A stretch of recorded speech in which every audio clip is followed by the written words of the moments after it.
Yes, welcome everyone here to the Smash Sports Show right here on Smash FM here on Lockdown Wednesday here in Melbourne. Of course, let's go to our friends over in Queensland and of course talk to the Coolangatta Bluebirds women's football team. And of course, their season got underway last weekend up in Brisbane. And of course, unfortunately for the team, they got their first loss of the season against Bon Uni last week. But of course, they'll be having to bounce back this weekend. Of course, they get themselves back on track in the winning column. And, of course, we've got 5 very special guests on the show right now. Tell us all about it. Thanks, all you, for joining us. Thanks for having us. Thank you. I'll get each of you to introduce yourselves and tell us what position you play on the field. So I'm Emily. I'm the captain this year. I play predominantly through the back line, but I'm also rolling through the midfield this year. Yeah, I'm Jennifer. I'm captain of the development squad. I actually did my ACL 2 weekends ago, so I can't participate this year, but I'm usually forward winger kind of position.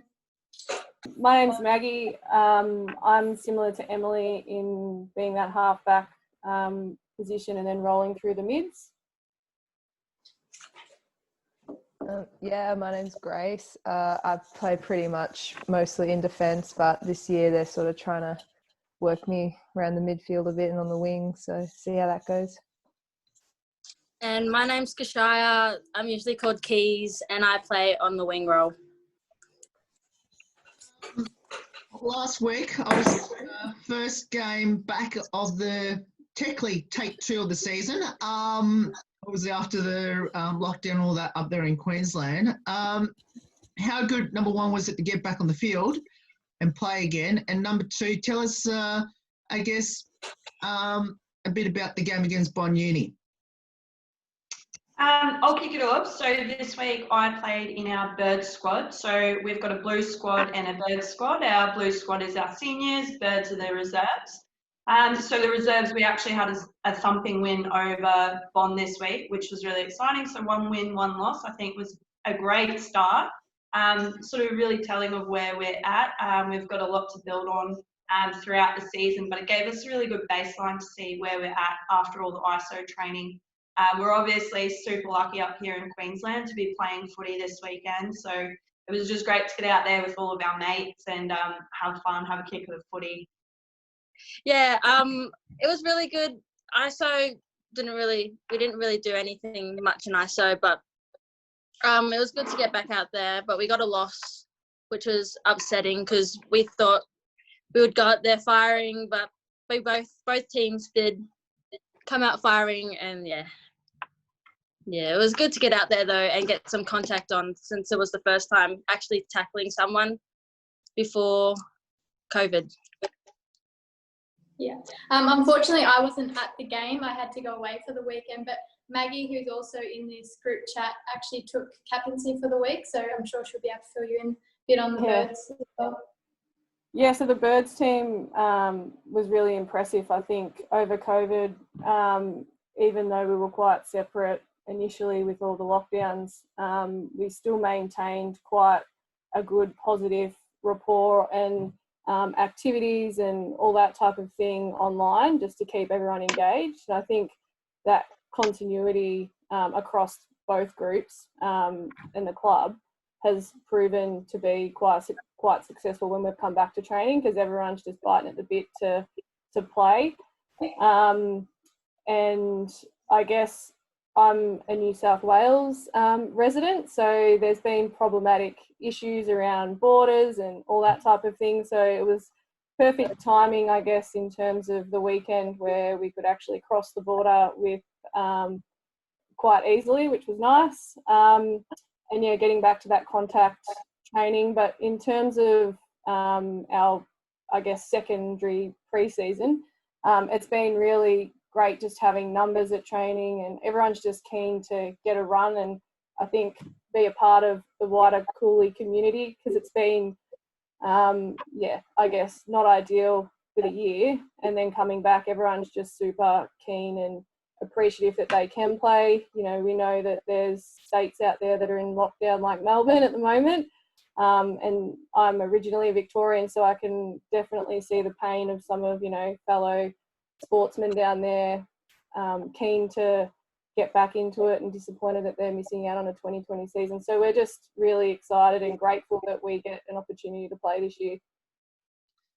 Now, obviously, Coolangatta is pretty unique for the fact that, as you mentioned, Maggie, obviously is, especially where your ground is almost right smack bang on the border of New South Wales, and obviously with what's happening with the border restrictions there between Queensland and New South Wales. I guess, how has both teams coped with the fact that there's obviously players coming in and out of the border? How difficult has that been the last couple of months?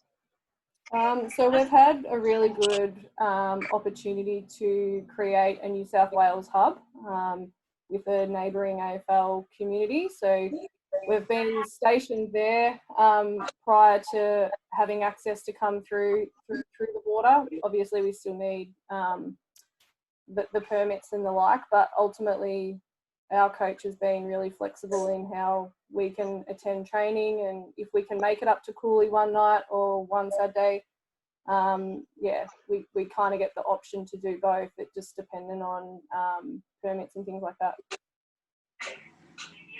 We've had to be extra careful with all the protocols. Speaking about the border being so close, it's literally the border crossing for Tweed is on the street adjacent to our footy field. So it's been one that's just been a roadblock until this past week where they've opened it up to the but essentially what we've had is a tent sat there with all of the police officers and SES workers watching over our training sessions each night. So we've had to be really, really careful to make sure our numbers are correct and following protocols. But yeah, as Maggie said, it was great. We've sort of had a bit of staggered training. We've had groups training at different grounds, so that's really helped. And then in the last couple of weeks, as it's sort of eased up a little bit, it's been great to get back into bigger numbers and being able to get around each other a little bit more at training. Now, Jen, of course, you mentioned before that you're out injured for the year. How difficult has that been to not be on the field? Oh, it's going to be a challenging year. I couldn't be there last weekend, so it was kind of good to get away from footy and my first week to just breathe kind of thing. But I was excited to come back this weekend, but now I can't get back into Queensland because I went to Sydney for the weekend. So now I miss another 2 weeks of footy, so that's a bit hard. But Gravesy's got me doing a couple of things. I've got to watch some of our opponents' games and try and analyse our games and give her feedback so she can give our teams feedback. So hopefully that helps a little bit, and I just want to be around the club. So, but yeah, it's going to be a stressful year not playing footy, but it happens. It's what we do for footy. Yeah, you've got a little rival with Bon Uni. I'm almost becoming a Gold Coast derby between yourselves and Bon Uni for yourselves. Is there a real rivalry between both your teams? Yeah, it's massive.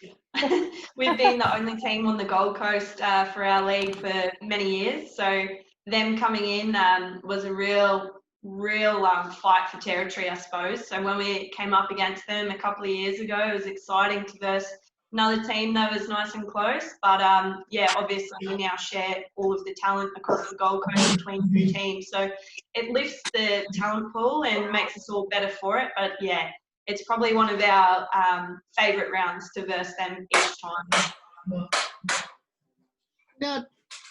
Now tell us, obviously, tell us a bit about your coaches and how special they've been so far, especially during this really unusual year. Keezy's mum's actually part of the coaching staff for this year. Yeah, so Mum has never really coached or known much about footy, and this year she decided that she'd want to help out around like our teams and players individually as well. So she asked our coach Gravesy what she could do to help around, and she has actually been put into our top team and helped our seniors on the weekend as well. So she's really loved that, and during isolation she wanted to push her own fitness and her own skills to try and improve just her own game, even though she may never play, but she just wanted to show the girls like anyone can do this sport stuff, yeah, and just be like a real role model for the girls. And everyone loves my mum as well. because yeah. Mama Achilles. Grace, what about you? You've got the vibes going around the club. What's your take on our coaching staff this year? The coaching staff are great. Like, they're just all so like flexible. Like, they don't really care like much about like stuff that's happening outside of footy, like in a good way. Like, they care about you, but they also like want to focus on footy, which is really, really good. And yeah, they just help bring up the vibes a lot. They're really, really good, and like they care about every single player. Like, it's easy for the coaches to sort of focus on like the AFLW players and like the VFLW players that we're really lucky to have. Like, it's easy for them, the coaches, to like really just focus on them and leave everyone else to do their own thing, but that's not what's happening here. So we're really lucky that the coaches like do their best to include like absolutely everyone. Like, we're all treated the same. Like, we're all like given that respect, whether you've even like never played a game before or whether like you're Leah Kasler. Like, everyone gets like the same like treatment from the coaches. Yeah, it's really good.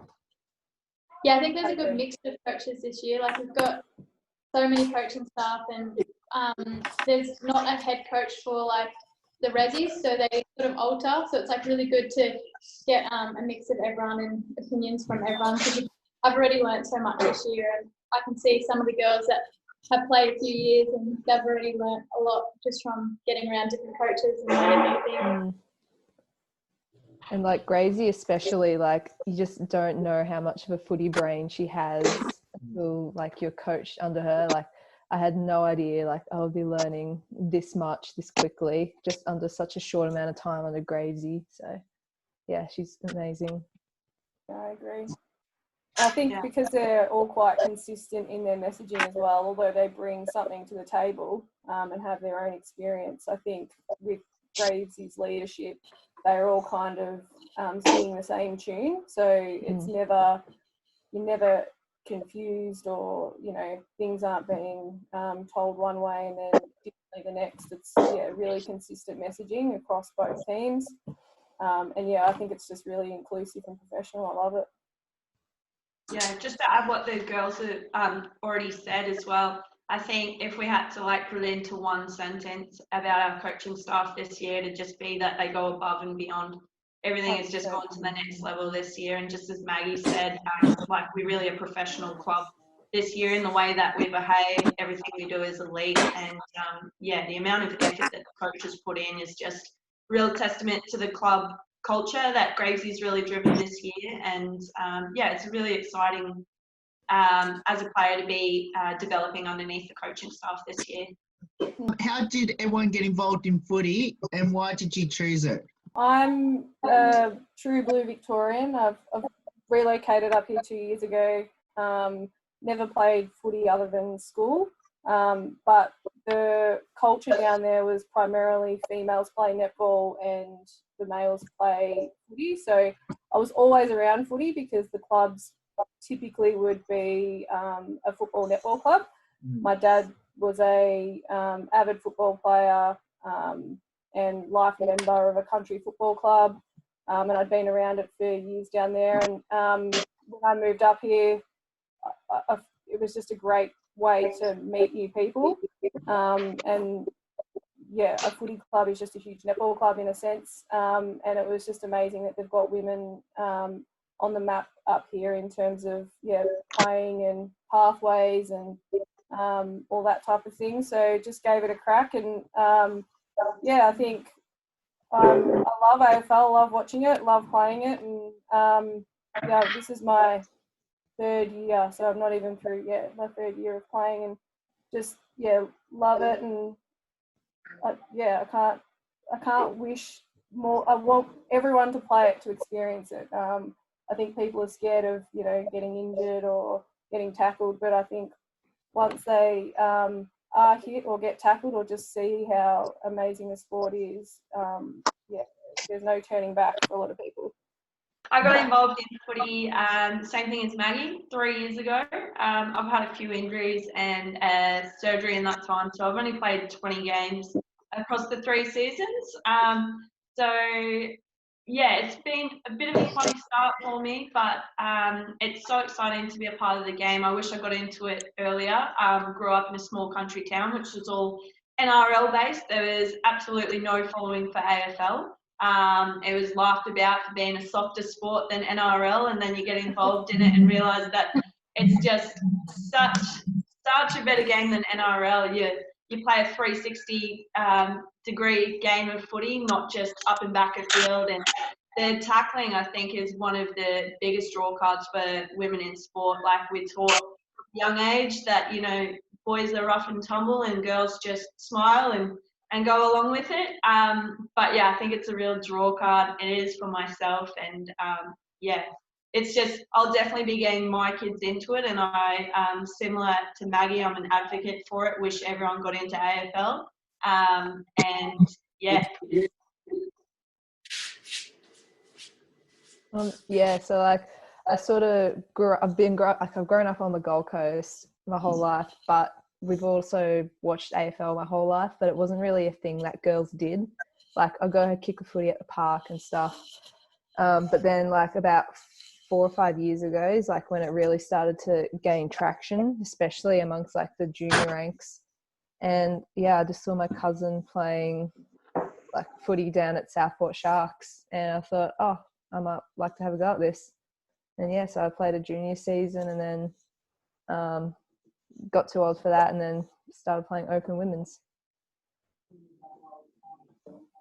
Yeah, mine was a little bit different to how these girls got in, but I just at like high school and stuff, I was having a bit of like mental health issues. So my doctor actually suggested to get down to a footy club or touch football and have a go. And I've seen that there was AFL, so I was like, I might give that a go. And I joined in 2016. I think I've missed like 2 games since then, and so it's going to be a rough season sitting out. But I've got all the girls behind me, so much support with the team and the coaches. So I'm looking forward to what the club brings. But yeah, that was my story, and glad footy's helped me.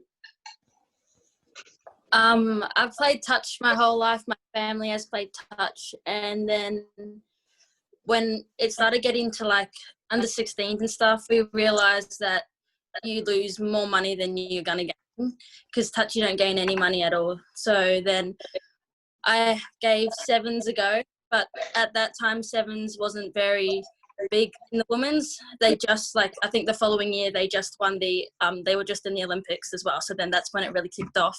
But then I went back to touch, and then my parents were like, okay, you have to choose between sevens or AFL. And so I was like, I haven't given AFL a go. So then my parents took me down to the local AFL club, and then I loved it straight away. And that was 2 years ago. Yeah. And that was my story. Now, last time I went to Coolangatta was 2016, I think it was. Of course, after the grand final loss the year before. Now, tell us, and one thing when I was there at Coolangatta, it's a real family club, and especially a real bond within the team. I guess my question to all of you is, what does it mean to play the sport of footy, and especially playing there at Coolangatta? Yeah, I think out of this bunch, I've been there the longest, and I wouldn't dream of any other club. Like, there's just so much support around the girls. Like, even if you have a down day, you know, you've got your team behind you, and like, it's just so much easier having the support with the team. Like, there's no like cliques in it. We're all friends. We all hang out. We all do everything we want together and train. There's no bitchiness at training, and it just all gels really well. Coaching staff really help that by making sure everyone's being friendly and getting around new players and all that. Yeah, for sure. We already spend Monday, Wednesdays training. We've been training Saturdays, and now it's game day on Saturday. And just as Jan said, we're all mates, so we choose to hang out most other nights during the week or catch up on a Sunday as well. We just can't get enough of each other. So, yeah, that's what we absolutely love about Cooley. We're well known across the competition for having the best culture in the league as well, which is something we're all pretty proud of and work hard to uphold. We've had a lot of new girls come into the club this season, and they've slotted in really, really nicely. So it's great to have good quality girls around you, and yeah, it just becomes your biggest support base in footy and then also outside of footy. So yeah, we're really lucky at Cooley. Yeah, like it's such like a nice culture to be a part of too. Like I've played at footy clubs where like if you're not like in with like everyone, then like you're sort of a bit of an outcast. Like you have to go to all the parties, you have to drink, all that stuff. But at Cooley, like it's very like football first, and then that sort of culture drives us wanting to sort of hang out after training and like outside of training, which is really good because like, yeah, so it like makes you feel a part of the team a lot more because it just comes naturally. Just like such a good bond between, you know, my teammates, and like brings the vibes up a lot. It's really good.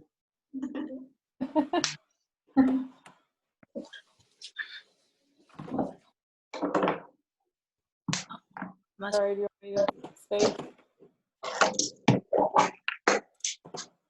The culture when I first got to Cooley, so my first club I was at was Broadbeach, and that's what really drove me into the game of football itself. And then moving to Cooley, it was the same culture that just like followed with me, and it was like everyone was so nice and just open to welcoming me in. And then yeah, from then on I've probably gained my biggest friends and like my best mates from footy as well, so that was great.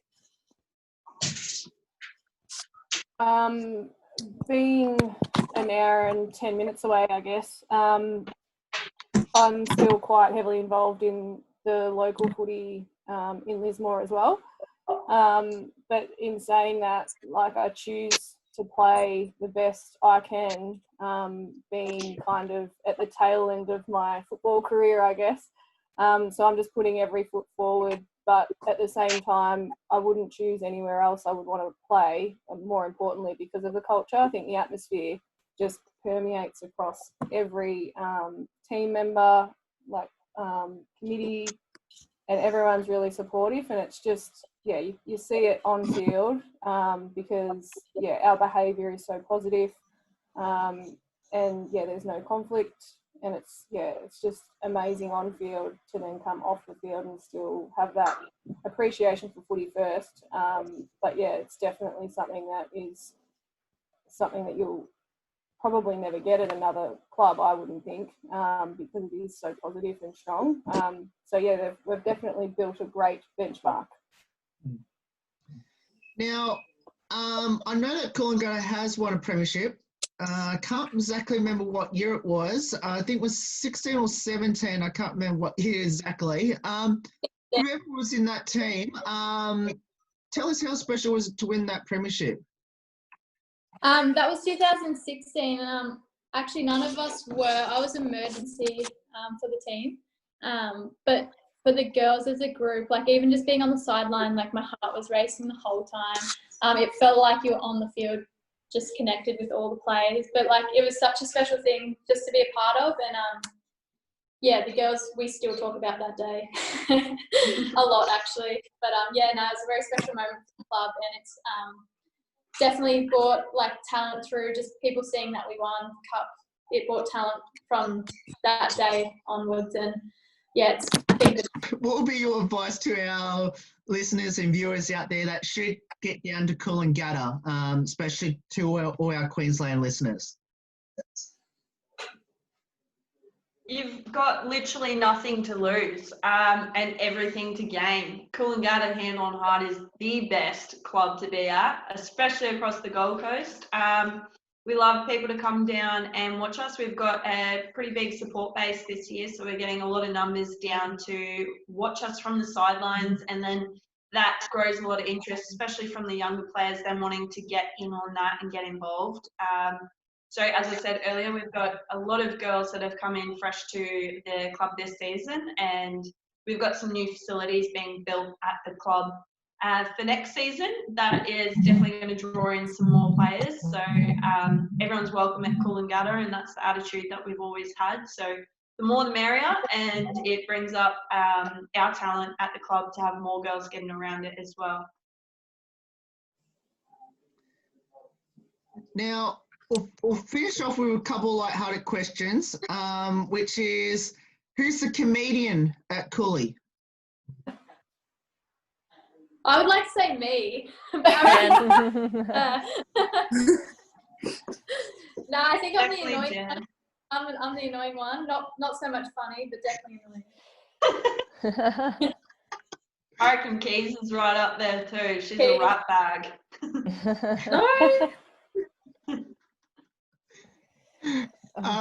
Who's the best singer and dancer in the team?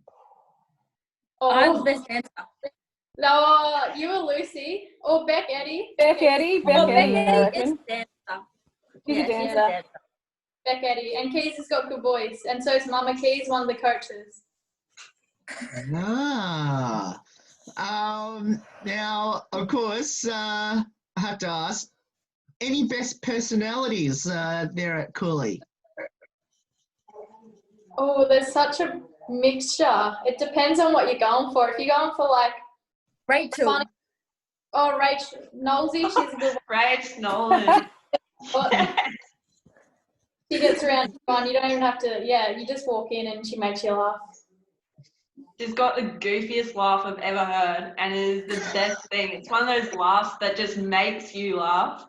Contagious laugh. Yeah.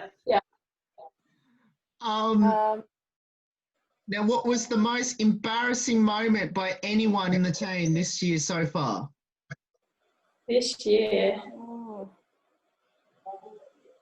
Littles did rock up in a red lycra swimming suit to training for our Christmas party for this pre-season. Did training in a one piece. That was pretty embarrassing for everyone to actually have to watch.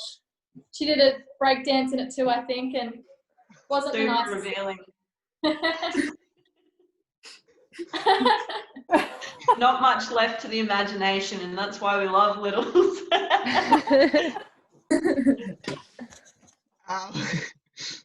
I'm trying to blank that image out of my head at the moment.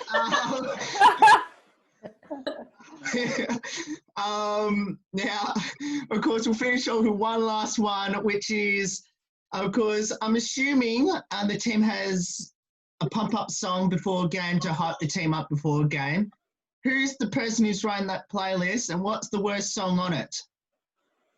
Lucy Turney. She's always got the playlist. The worst song, maybe when we do our a cappella poolside mashup. Me and Lucy did that times, and no one appreciates it like they should. But it's a good song. It mashes up a few songs and. Yeah. Well, Oi, thank you so much for joining us. Obviously, best of luck for the game this weekend, obviously, for the rest of the season. We love Coolangatta. Can't wait to hopefully get back up there after, hopefully, Melbourne can get out of this lockdown.